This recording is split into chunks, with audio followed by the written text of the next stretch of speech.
My name is Nothing. We have an initiative called Peek-A-Bliss. My name is Veena. Peek-A-Bliss is the name of our book reading initiative. We read books in 4 languages: English, Hindi, Spanish and French. Today we are going to read a story which is called The Missing Friend. Excited? Are you? Yes. Let's begin. Munchie Caterpillar and Beady Centipede were best friends. They both had several legs and loved racing each other among the lush green grass. Their other friends, Anna Ant, Solo Snail, Lulu Ladybug, and Greeny Grasshopper, often joined them on their adventures. One day, resting under a tree, Munchie asked Beady, "Hey, don't you find it difficult to walk with so many legs?" "You have plenty of legs too," Beady chuckled. "Yes, but mine are fewer and much smaller than yours. Having so many legs helps me move fast and I never get tired," Beady said proudly, flexing his legs. "Plus, you can use your legs on trees and even on the ground," Munchie said, sounding impressed. "I don't go that far." Just then, Solo Snail and Anna Ant arrived, and the friends ran off to play. They love exploring new places, climbing tall trees, and hiding under giant leaves. After playing in the clearing for a while, Beady excitedly said, "Let's go deeper into the forest and feast on exotic fruits." "You go ahead, Beady. I like it here and I am not that hungry," Munchie said. Beady asked others to join him, but none of them were willing to venture that deep into the forest. "All right, I'll go alone and be back soon. You all have fun in the meantime," Munchie said cheerfully before heading into the dense undergrowth. But rather than feasting on exotic fruits and returning, he wandered so far that when he finally looked around, he had no idea where he was. He walked around for days trying to find his way back, but the thick forest made it difficult. After nearly a month, Beady finally found his way back. He was exhausted but thrilled at the idea of reuniting with his friends. However, when he reached their usual spot, he was shocked. Munchie and the others were nowhere to be found. Although tired, he slowly crawled where the caterpillars lived. "Munchie, Munchie, are you there?" he called out to her, but there was no response. Confused and worried, he went to Anna Ant's house. "Anna, do you know where Munchie is? Her house is empty, and so are the houses of the other caterpillars.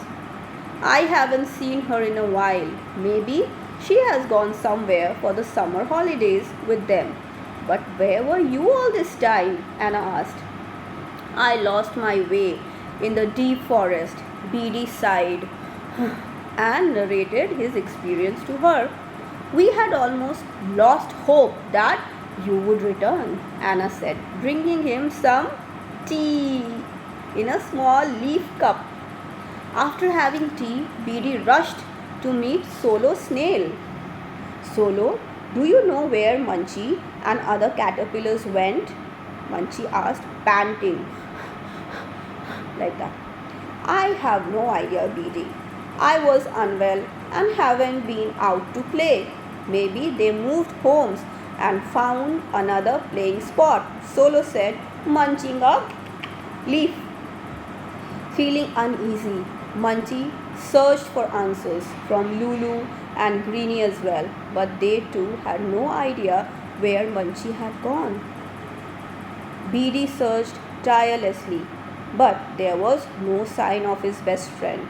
He began to believe that he would never see Munchie again.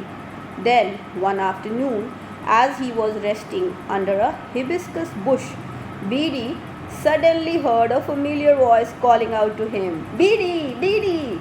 Startled, he looked around.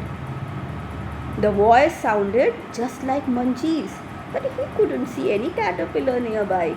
Munchie, where are you? He called out anxiously. A beautiful yellow butterfly fluttered down in front of him and began dancing left to right. Beady's eyes widened in astonishment. Munchie, is that you? The butterfly laughed. Ha ha ha ha. Yes, Beady, it's me. I have changed. You haven't just changed. You have transformed, Beady said, hardly believing his eyes. You have become a butterfly. But how? When?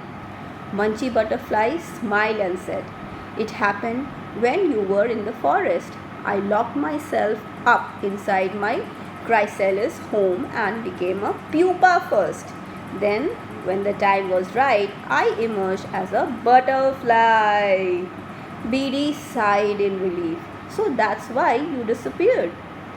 I was worried that something terrible had happened to you. Munchie fluttered her beautiful yellow wings and said, I was so worried about you, Beady. I wanted to go into the forest and search for you, but I could not ignore my biological call. This is how nature works, but Beady still dazed. But how will you play together now? But how will we play together now? Pardon me. I can't fly like you. You will have to make your peace by running on the ground with our other friends, Beady. Munchie sighed and said, It's okay, Munchie. You fly ahead and I will chase you as fast as I can with my many legs. We can make new games, Beady laughed and said, Ha ha ha. The two friends started playing, give me a high five, inventing new games and went along. Their bond had grown stronger, proving that true friendship remains unchanged no matter how much life changes. Story complete. What do we do when the story completes? Adios.